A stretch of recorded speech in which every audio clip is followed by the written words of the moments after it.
Okay, so we're on, excuse me, 49 in Avodah Zarah. Oh, so this word yesterday I was looking, yichor was a branch. So, alright, Shim nota vivrich v'yirkiv mutter.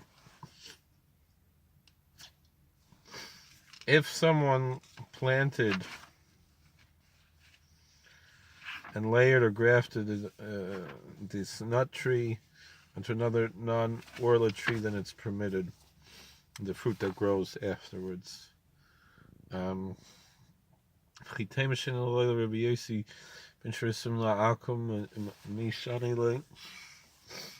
Yossi holds there might be a difference between other prohibitions like orla and idolatry, which is stricter. Mishanile, but is it really true? Vasanya sadishnis dabla bezevelakum mechin para shnis patma becharshini akum zachad sadat zara part shached vasanya idach sadat tibur for tirazeh.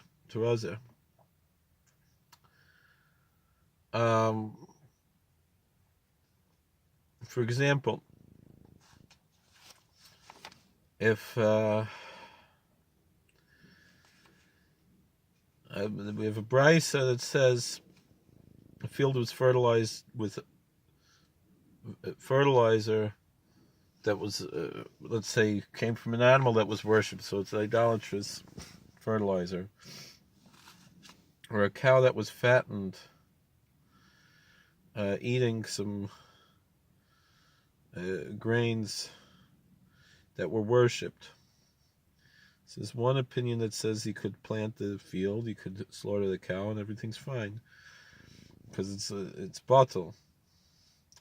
The other opinion is that the field should be left fallow until whatever positive effects from the fertilizer are gone, and the cow should be allowed to lose weight, so it should lose whatever weight was gained. It doesn't have to be exactly the same things, but I guess if we could say, like, they could weigh the cow and see, so they have to lean it down. My love, Rabbi Yossi Harabanan. So maybe the lenient opinion who allows is Rabbi Yossi, and the strict opinion is Rabbanan. Loi, Rabbi Eliezer Varabanan. The strict opinion is Rabbi Eliezer, and the lenient opinion is the rabbis. Hey, Rabbi Eliezer Rabbanan. Which machlekes, which dispute between Rabbi Eliezer and Rabbanan are we talking about? Rabbi Eliezer Rabbanan the Sor. Is it about leaven? You have what we call now like sourdough, the snan. We learn Sor shel chulin shel truma shenafel l'seicha isa. Lebezek k'dei lechametz lebezek k'dei lechametz in the Sor for v'chimtzu. Eliezer Omer charachan aniba. V'chamaim ben shnafel isa lachatchila ben shnafel isa lebeseif inay aser shebu k'dei lechametz. So the leavening agent, we call today like the sourdough, and you had two pieces of sourdough. One was totally normal, and the other one was truma that only a kohen could eat, and they fell into regular dough. Does the whole thing become truma? And there wasn't enough in each individual to cause the leavening effect. You needed both together. So Eliezer said, whatever one fell in second, it follows that law. If the regular one fell in second, it's kosher. And if the truma fell in second, it's truma, which is only kosher for the kohanim. And if it's tameh, it's not kosher at all.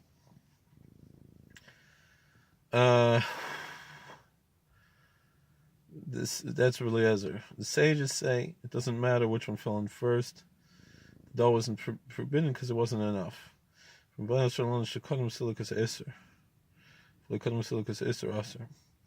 The bias is that that's only that it's permitted if it fell in less, as if you took out the prohibited leaven before the permitted leaven fell in. But if you didn't take it out, then it's prohibited. So the Gemara says like this: in my time of the Eliezer Kedabaya, how do we know that this is what that Rebbe Eliezer held like a baya? It's not so clear from the Brisa. Don't what time of the Rebbe Eliezer Mishum da Acher Naniba. Rebbe Eliezer hold that he's going after the last one. He gomer Isura. So if it's the end of the prohibition, it's prohibited. If you gomer B'ter Return, if it finished off permitted, it's permitted. Bein Salke, Bein Lei Salke. Whether or not it was taken out. Rebbe Eliezer Rabbanim dates him. So maybe it's a different machlekes of Rebbe Eliezer Rabbanim about the wood of an Asherah. This is not, we're going to have a Mishnah coming up very soon. Not Lamenu Eitzim Asur Banoah. Hezek was into Nor. It's a Tanner Chadash Yutatz. Yashin Yutzatz. If you took wood from a Asherah, you can't have benefit from it. If you fired up an oven with the wood, if it's a new oven, you have to break the oven. The oven is no good because the first firing up hardens the walls and makes it possible to cook in the future, so everything's getting benefit from that. If it's old, you have to let it yutzan, you have to let it cool down before you can use it again, so there shouldn't be any benefit from the heat. For boys a pasas rabbanah, this arvu bechirim kulnus rabbanah v'lezer meir l'chanali amamelach amar le'in pidin lakum. So, if you bake bread in the prohibited oven, the bread is not kosher. And if there's one piece of bread and fell into a whole bunch of other pieces of bread, they all look the same, you can't take it out. So then the whole thing is all the bread is prohibited because you don't know, maybe you're going to eat the one that's not kosher. Lezer says no, you can take the monetary value of the bread and throw it in the Dead Sea. So the rabbi said, no, you can't redeem idolatry. It doesn't work. So Rabbanan Pliga later Rebbe Eliezer, and then who were these rabbis? Elaim and the Rabbanan Eitzim, the same rabbis talking about the Sherod or Chumri Machri. And then the more strict, the Rabbanan Desar, it's the same rabbis who permit the dough of the leavened bread. Emin Shmat Lehu the Rabbanan Mekil Besar. Akum mikile.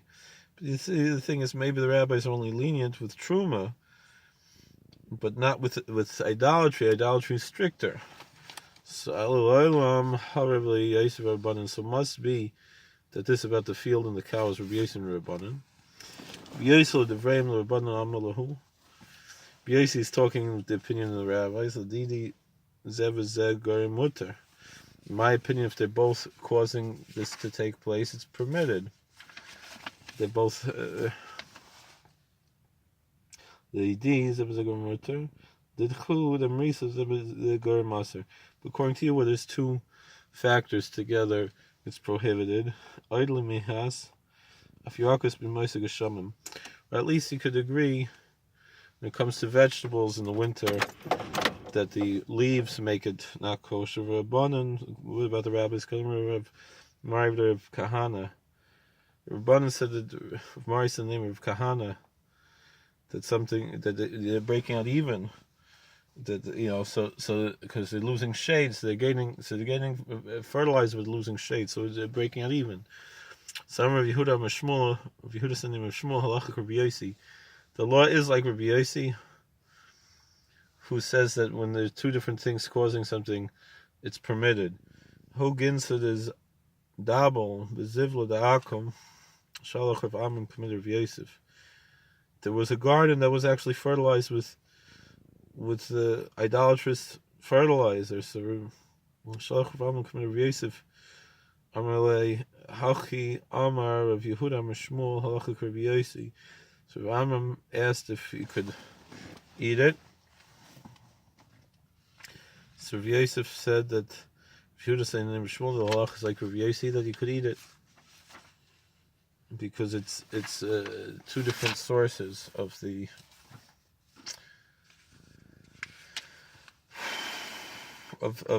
benefit. So you've three more Mishnayos in the stuff, two more in this. We're on Amud Beis now, so two more on this Amud, and then in this parak and one in the next parak that starts on this Amud. So Notal Mimena Eitzim Asun V'Anaisik V'Nasatunarim Chodesh Yutatz V'Miyar Shan Yutzan.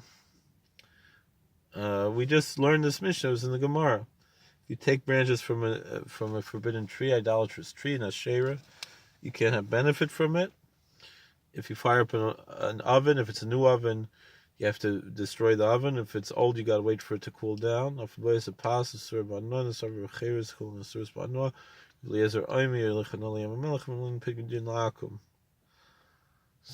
it's like we just learned this mission in the Gemara. If you bake the bread in the oven, it's prohibited. You can't have benefit from the bread. If the bread got mixed up with other loaves of bread, all the loaves of bread are not kosher. Eliezer said, no, you take the monetary value of that was forbidden, throw in the Dead Sea. The rabbi said, no, you can't.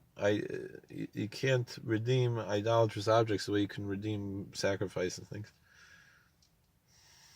So not lamenu karkor. What if you took a chip of wood to make a weaver's pick? Also, Ranoah, Agbeis a beggar to serve Ranoah, Nisar v'chirim v'chirim v'chirim, going to source Ranoah.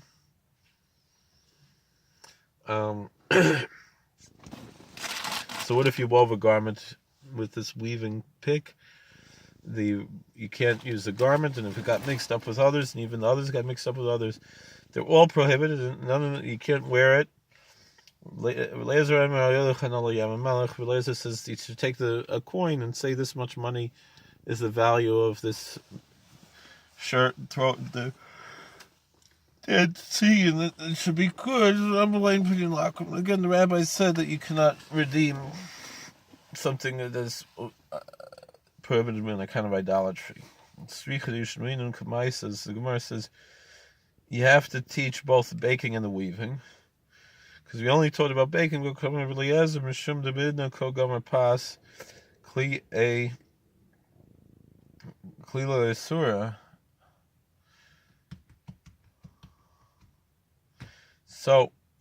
if it was just the bread, you might think that once the bread was finished,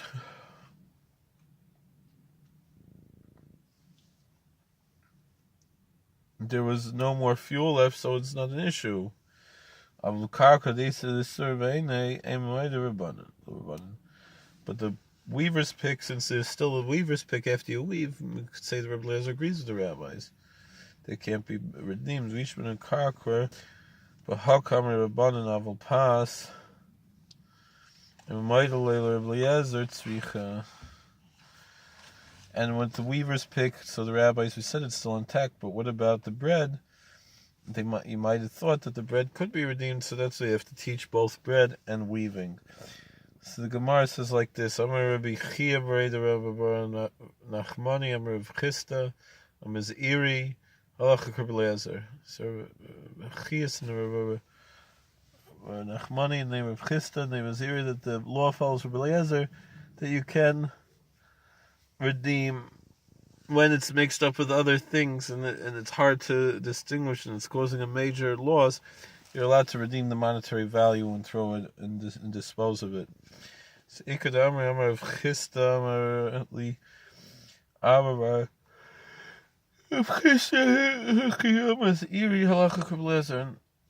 also there's some of Rav Chisda said the Rav Chisda and the Rav Ziri that the halacha is like Rebbe Eliezer.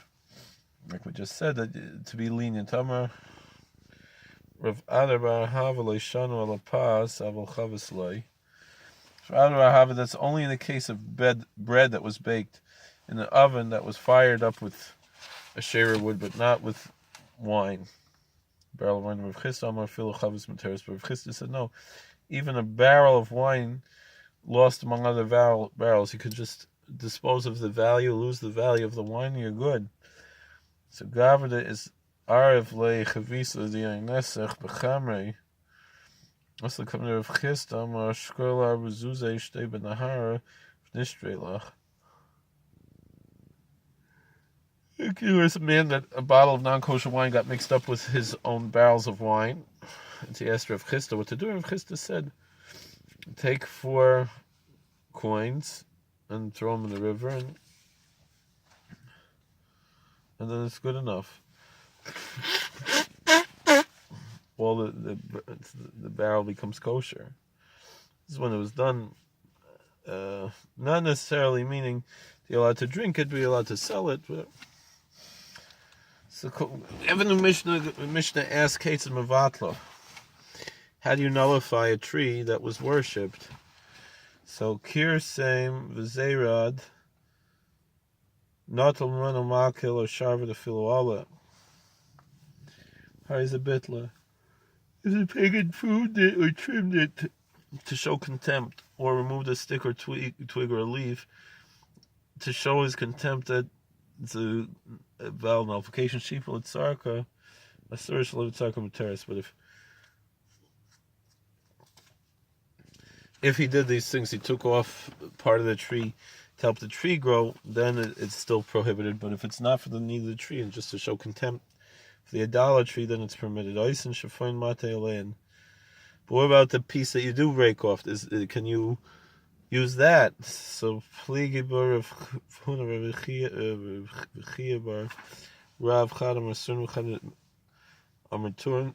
So Huna and Chia, the son of Rav, disagreed. One said it's kosher, one said it's not.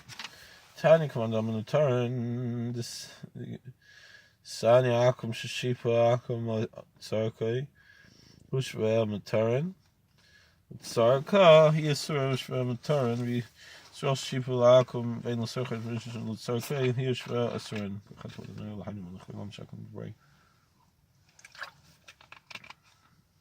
So, well, that's not really menschlich. Sorry. So Bryce had taught that, which we learned before, the pagan who took off a piece of the idol for his own needs, the idol and the chips are permitted. If it's to help the idol is prohibited, but the chips are permitted. But if a Jew does anything, whatever reason, all the pieces and everything is always prohibited. Hitmar. Akum Shaber Rav Amar Tzarech Levatel Kol Kesim B'Kesim Shmuel Amar Akum Ena B'Tela L'Derech Gedilasa.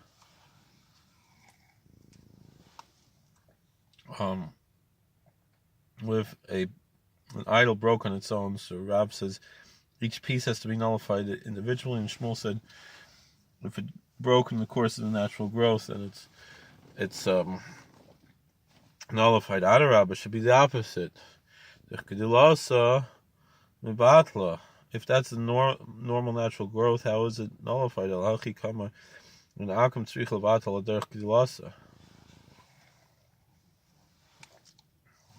this is what Shmuel is saying. An idol that broke by itself doesn't need to be nullified unless it grows and it broke in the course of natural growth, because otherwise it's already nullified. And so in Lema v'hakva fligi, myself and I've done the shrine, myself and I've done the shrine.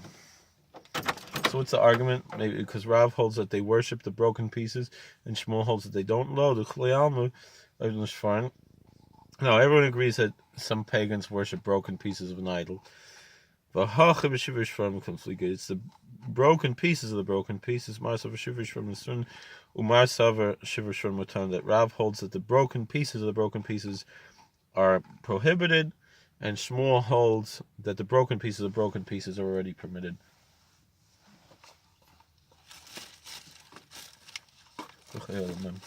The boys say when you want to say the Kulayam Shivishvar, or if you want to say the broken pieces of the broken pieces are permitted.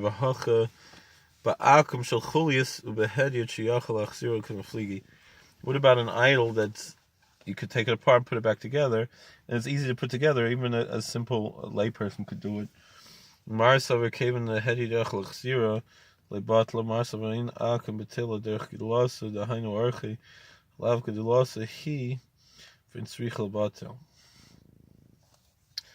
So if it's easy to put back together, it's not nullified. It's designed like that, but that's what Rav holds. But Shmuel says no. If it broke normally, then it has to be nullified. But if it's not in the normal way of growth, it doesn't need to be nullified. In this case, it's not an issue. Meaning the individual pieces broke off. It's just about time for me to go back in. Rabbi Shmuel Omer. We have a new Hadron Alach called Slamim. Finish the 3rd chapter, so up to the 4th chapter. Rabbi Shmuel Omer shel Shavanan Zay. All right, let's stop this here. We'll start the new mission later. Thank you. God bless. We like churches.